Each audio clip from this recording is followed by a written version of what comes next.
How's it going, guys? Today we're going to be going over Module 5.3, Day 1, which is page 53 in your packet.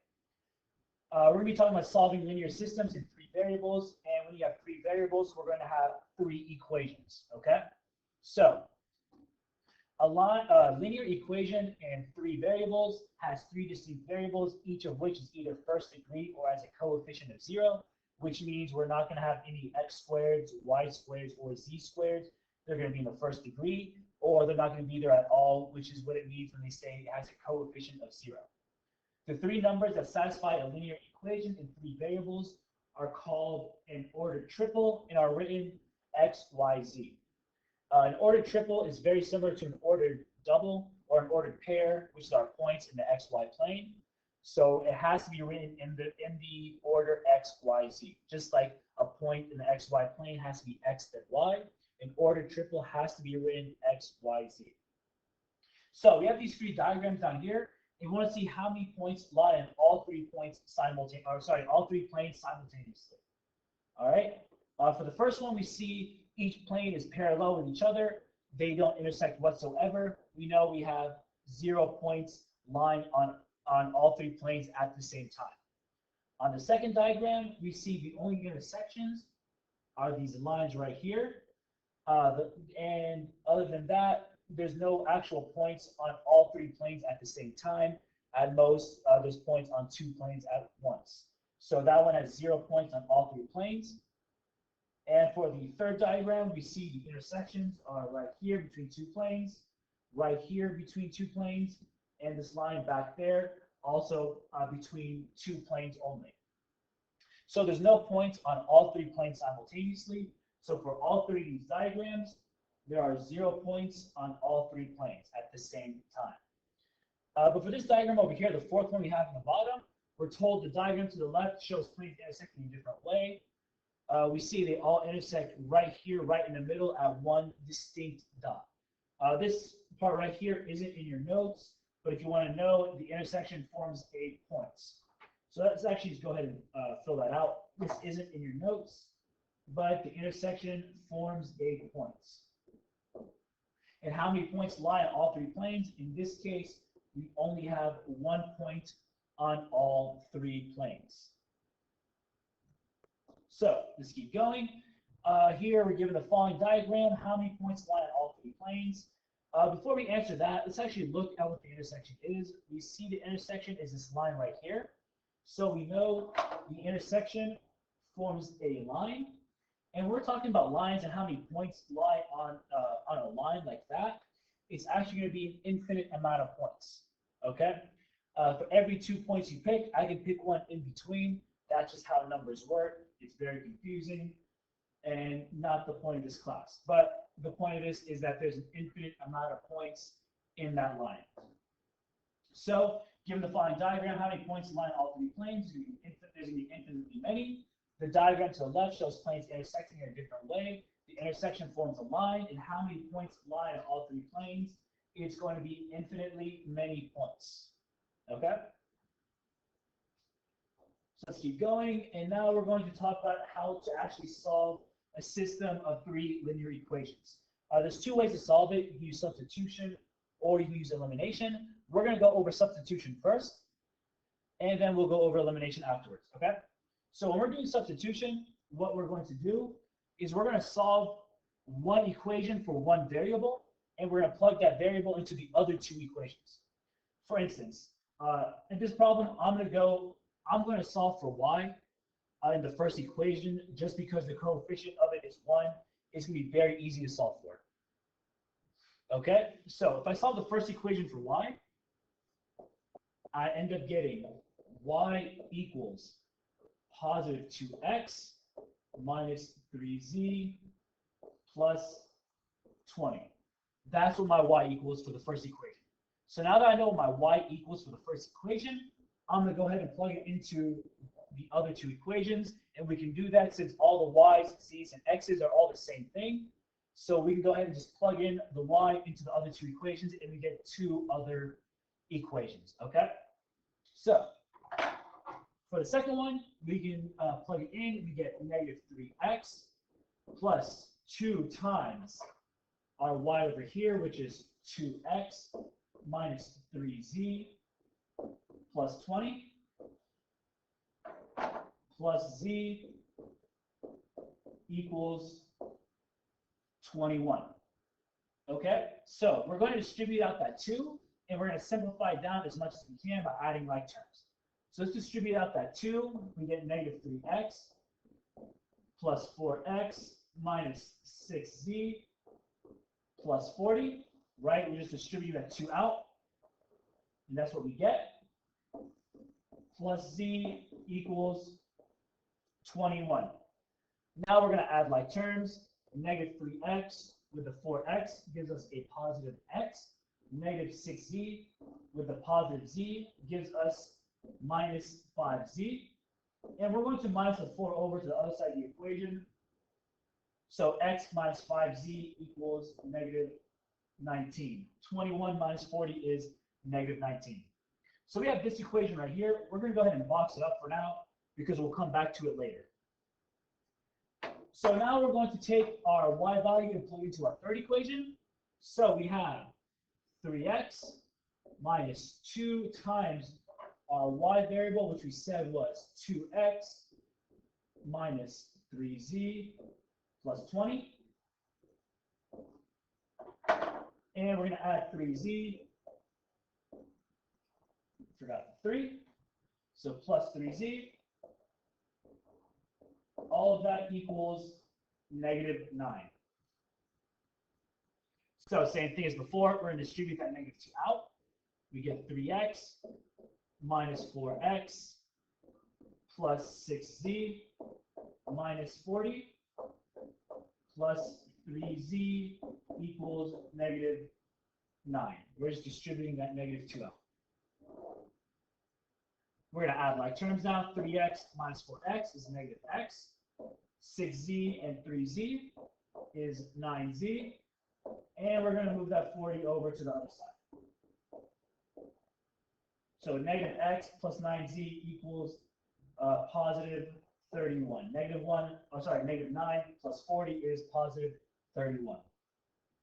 So this is our other equation. We're going to go ahead and box it up as well. And now we have 2 equations with x and z terms only. We got rid of the y by plugging in our y equation. So now we have 2 new equations that don't have a y term. So very similar to 5.1, we can make another system of equation with both of these new equations. So it's x minus 5z. We said that equals negative 19. And we have our equation we just solved for, negative x plus 9z equals 31. If you remember from yesterday, we know that this equation is actually set up to do elimination pretty easily, so the x and the negative x cancel, but this problem asks us to do substitution, so we're going to continue with that. So we're going to change the first equation to x equals. So we have x equals, we're going to add the 5z over, 5z minus 19. So we got that x from the first equation, so we can take the x and we can plug it into the second equation now. So we're going to take this x and plug it into here. So we get negative 5z minus 19 plus 9z equals 31. This parentheses right here came from here. It's the x we solved from the first equation. So now we're going to distribute that negative 1 out. We're going to add like terms. We're going to solve for z. So we have negative 5z plus 19 plus 9z equals 31. The 9z and the negative 5z become positive 4z. We're going to minus the 19 on both sides. And 4z equals 31 minus 19, or 12. We divide by 4. Z equals 3. So now we finally have one of our 3 variables, right? So but we can take this z equals 3, and we can see on the 2 equations that we solved for that they only have 2 variables, the x and the z term.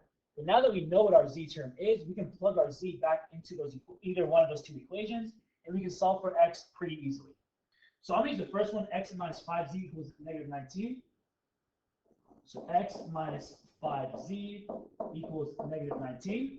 We just said that our z equals 3, so we can plug that in. X minus 5 times 3 equals negative 19.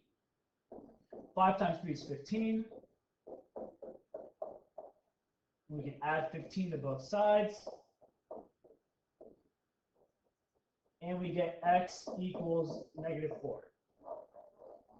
So now we have two variables, the x and the z term. So all that's left to solve for is the y term, right? And if you pay attention, or sorry, if you look at the first three equations that they gave us, all the equations are in terms x, y, and z. So we can plug in our x and our z terms into any one of the first three equations that they gave us, and we can solve for y. So I'm going to use the first equation just because the coefficient of what we're solving for is 1. It makes solving for it much easier.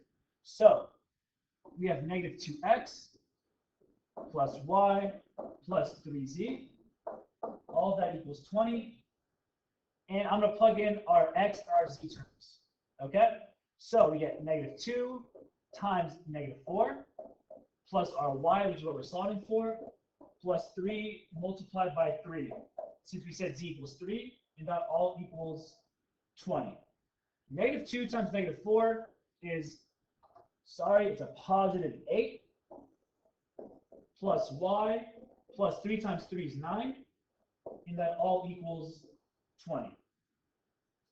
8 plus 9 is 17, so y plus 17 equals 20. We're going to minus the y, minus the 17 over, and we get y equals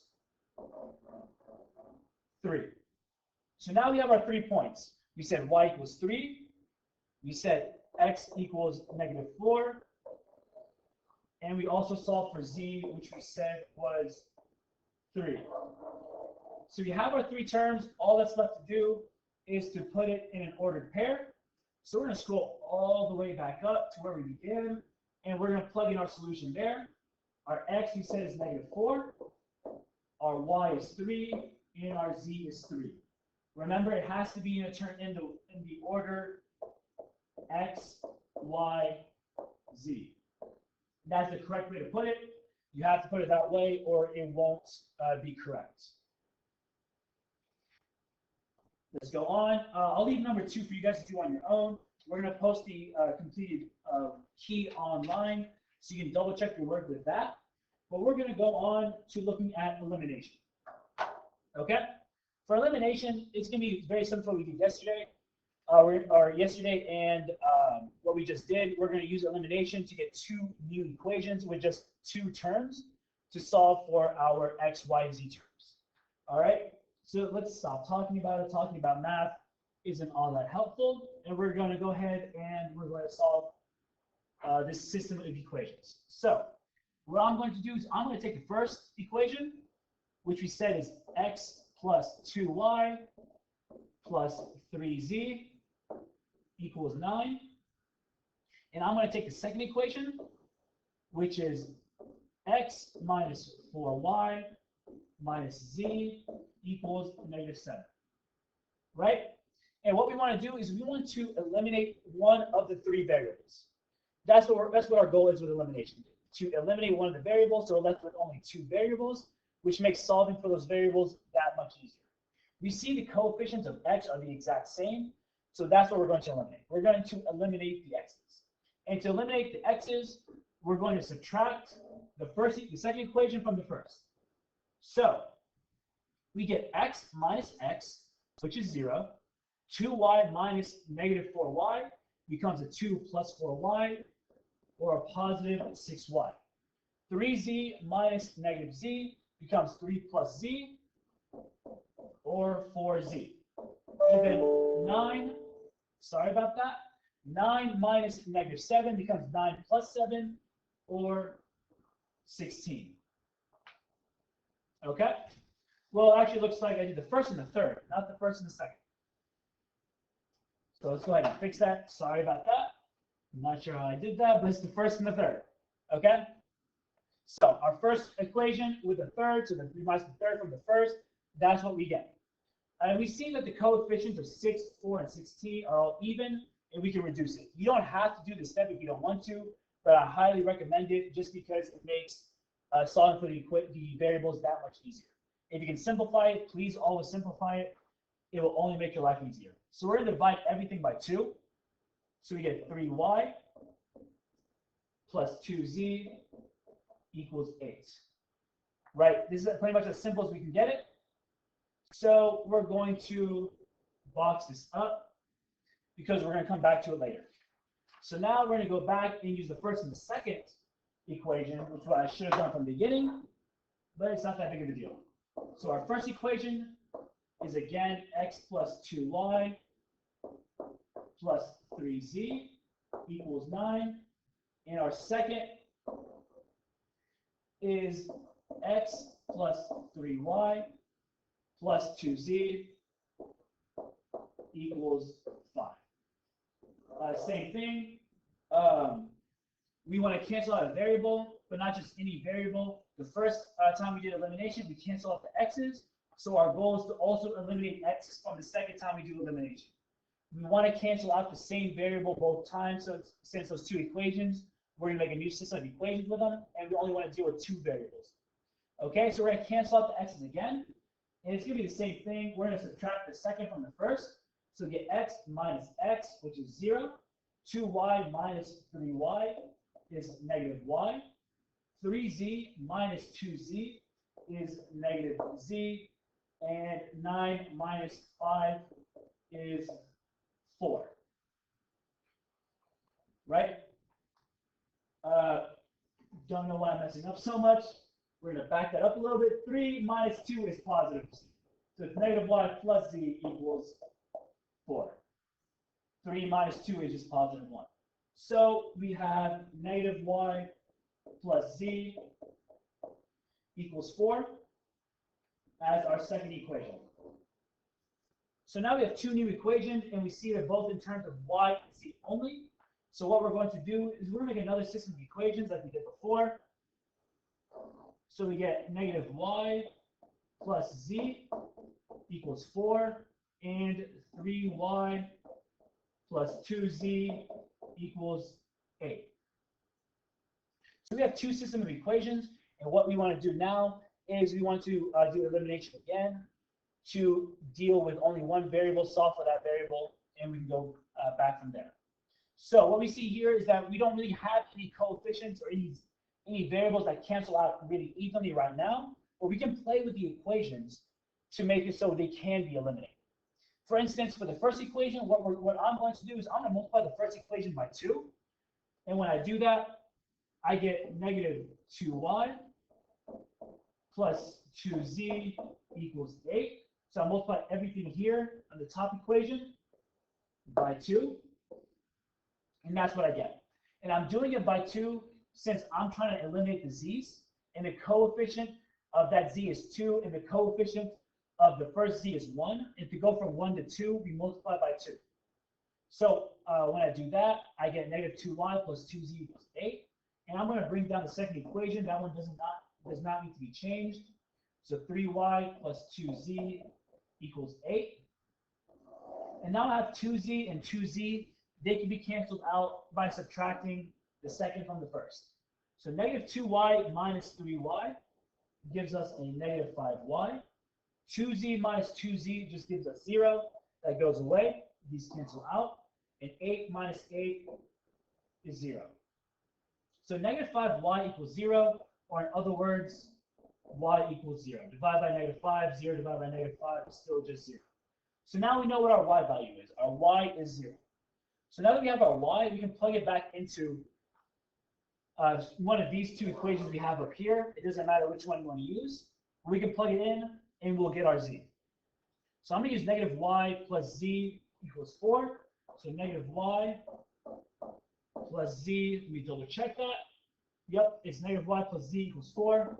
You plug in 0 into y, you get negative 0 plus z equals 4. This cancels out, and we're left with z equals 4.